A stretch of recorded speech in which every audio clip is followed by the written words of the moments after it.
Hello everyone, welcome to my another mini blog. তো তোমরা সবাই কেমন আছো? আশা করছি খুব ভালো আছো। তো দেখো, আজকে দুপুরে তেমন একটা কিছু বানাইনি। আজকে বানিয়েছিলাম একটু রাজমা, তার সাথে বানিয়েছিলাম জিরা রাইস দিয়ে আজকে দুপুরে লাঞ্চটা আমি সেরে নিলাম। নিয়ে দেখো আমি রেডি হয়ে গেছি। আসলে আজকে আমার একটা ইনভিটেশন আছে, আমার বান্ধবীর আজকে বার্থডে।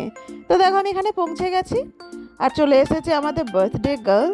ওকে কিন্তু আজকে খুব সুন্দর লাগছিল, ভিতরের ডেকোরেশনটাও কিন্তু খুব সুন্দর করেছিল আর আমার তো দেখে খুবই ভালো লাগছিল।